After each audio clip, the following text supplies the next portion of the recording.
Hi and welcome back to Iqrah's kitchen. Today I'm going to show you how to make Namak Paray. It's a super simple recipe that I'm sure you're going to love, so let's get into it. For this recipe you only need 4 ingredients, which are 2 cups of plain flour, 1 teaspoon of cumin, 1 teaspoon salt and 2 tablespoons of oil. You can make this dough by hand, however I am using my stand mixer. To my stand mixer I am adding the flour, oil,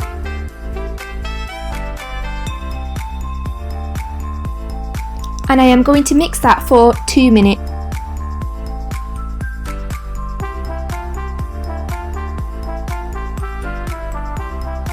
After 2 minutes, add in the cumin and the salt and give that another mix for a minute.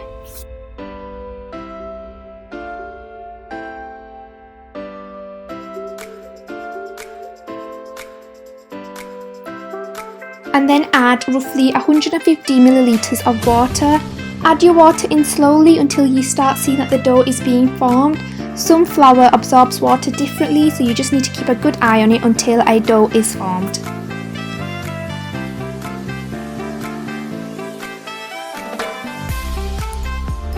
Once your dough has formed, you want to dust your worktop with some flour and then rub your hands with some flour. The dough will be quite sticky, so rubbing some flour onto your hands will just make it a lot easier to get the dough out of the bowl, and you want to knead this for roughly 5 minutes.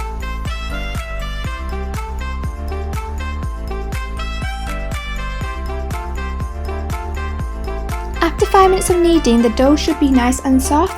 You want to grease a bowl with a bit of oil and place your dough in that.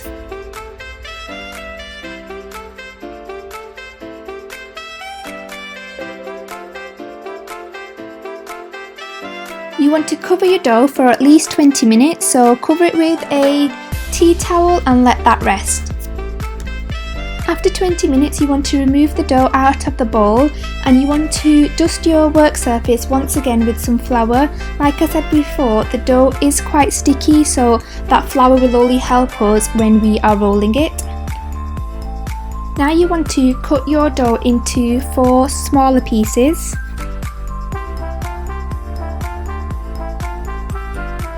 If you're new to my channel, make sure to subscribe and click that notification bell. I post new videos every week.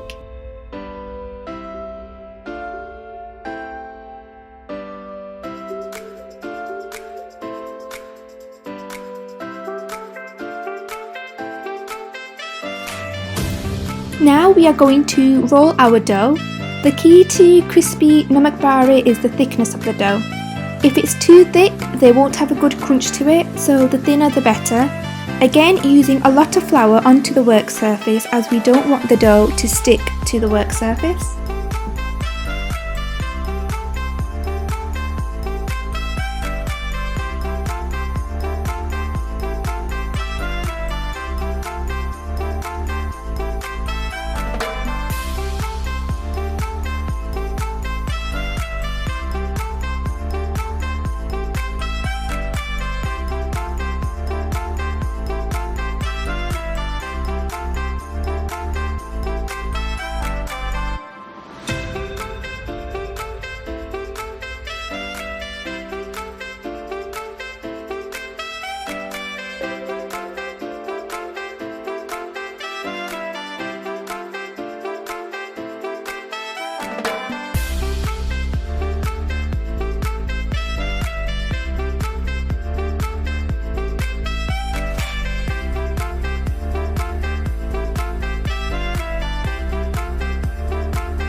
Once you have got it to your desired thickness, just cut the dough into thin strips.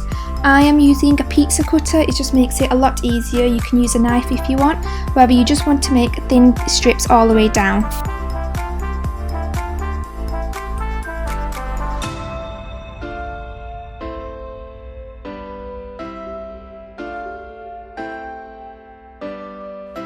Now to get the Namak Paray shape, you want to cut diagonally to make a sort of diamond.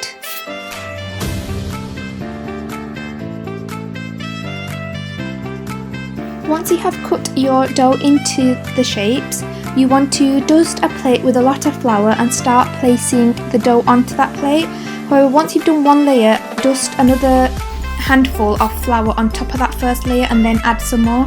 If you don't dust enough flour in between the layers, the dough will stick to each other.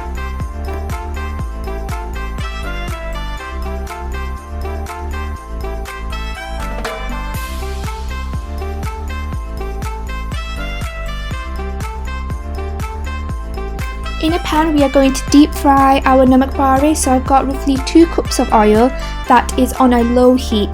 The key to getting crispy Namak Paray is to cook them on a low heat. You don't want to put it on a high heat as they will just burn from the outside and there won't be that crunchy crispiness to it.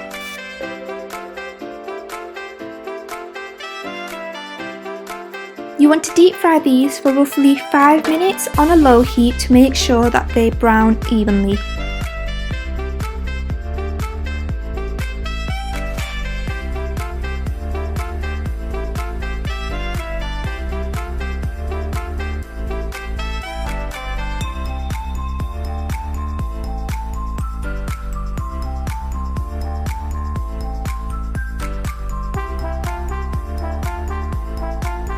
After 5 minutes, you want to remove the Namak Paray once they are nicely golden brown, and you want to drain them on a paper towel to absorb any excess oil. Now you want to repeat the steps for the remaining Namak Paray dough.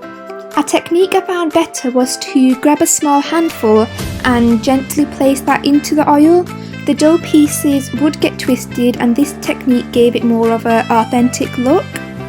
Also, using this technique, the flour we dusted on top of the Namak Paray to prevent them sticking will fall into the oil, so don't worry if your oil does go slightly cloudy, it's just the raw flour coming off the Namak Paray.